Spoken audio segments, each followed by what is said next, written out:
Tetapi kalau pada masa-masa lalu, Pak, ya, yang namanya masjid itu nggak pernah sepi. Ya, jadi masjid itu benar-benar menjadi tempat bertemunya umat Islam, bertemunya pemimpin dengan rakyatnya.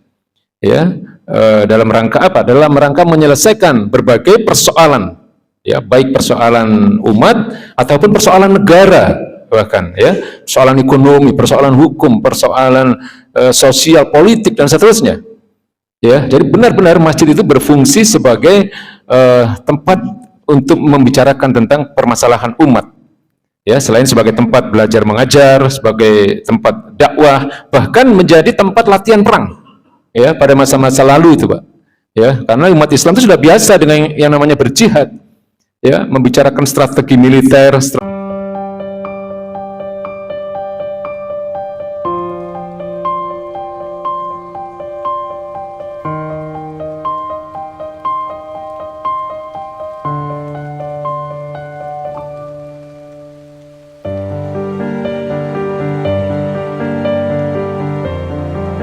jadi beliau menanyakan, ya, tentang surat At-Taubah ayat 18, ya, di mana Allah Subhanahu wa taala berfirman, "Innama ya'muru masajidallah man amana billahi wal yaumil akhir wa aqamas shalah wa ataz zakah wa lam yakhsha illallah fa'asa ulaika ay yakunu minal muhtadin." Ya, sesungguhnya, ya, orang-orang yang memakmurkan masjid, ya, innama itu kalau bapak-bapak lihat di Quran itu terjemahannya beda dengan inna, ya Pak. Inna artinya sama-sama sesungguhnya. Inna itu sesungguhnya, tapi kalau innama itu ada pembatasan. Jadi sesungguhnya hanya, biasanya begitu. Ya, jadi ini innama ya'muru masajidallah. Sesungguhnya orang-orang yang memakmurkan masjid hanyalah, nah begitu, man amana billahi wal yaumil akhir, hanyalah orang-orang yang beriman kepada Allah dan kepada hari akhir, wa aqamas shalah, dan mereka menegakkan salat, wa ataz zakah, dan mereka menunaikan zakat, wa lam yakhsha illallah, dan mereka tidak takut kepada siapapun kecuali hanya kepada Allah. Fa'asa ulaika ayyakunu minal muhtadin, dan mereka diharapkan, ya, akan menjadi orang-orang yang diberikan petunjuk oleh Allah Subhanahu wa taala. Jadi orang-orang yang minimal rajin ke masjid, ya, itu minimal mereka adalah orang-orang yang diberikan peluang, ya, untuk bisa mendapatkan hidayah, untuk bisa mendapatkan petunjuk dari Allah Subhanahu wa taala. Ya, kalau hadis banyak sekali tentang kemuliaan orang-orang yang memakmurkan masjid.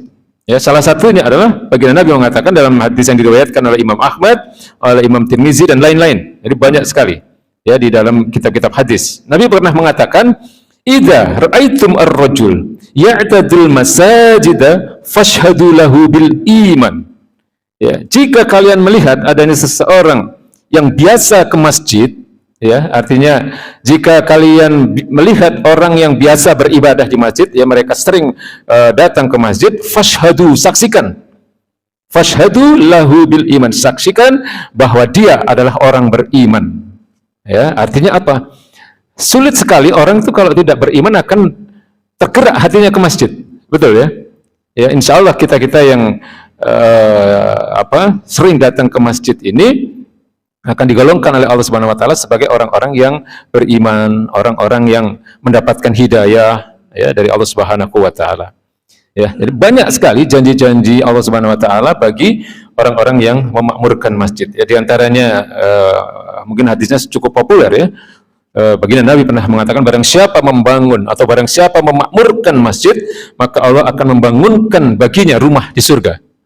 Ya, atau ada hadis yang mengatakan bahwa setiap langkah, ya, setiap langkah seseorang ke masjid itu yang satu itu akan menghapus dosa, ya, kemudian langkah yang lain itu akan mengangkat derajatnya nanti di akhirat nanti. Banyak sekali, Pak, ya, janji-janji atau kemuliaan-kemuliaan yang ditujukan kepada orang-orang yang rajin untuk memakmurkan masjid, ya. Atau di dalam beberapa hadis juga dikatakan memakmurkan masjid itu adalah bagian ya bagian dari tanda-tanda kecintaan seseorang kepada Allah. Ya, memakmurkan masjid itu bagian dari tanda-tanda keimanan seseorang. Ya, memakmurkan masjid itu bagian dari tanda-tanda kecintaan seseorang kepada risalah Islam, kepada baginda Nabi besar Muhammad SAW.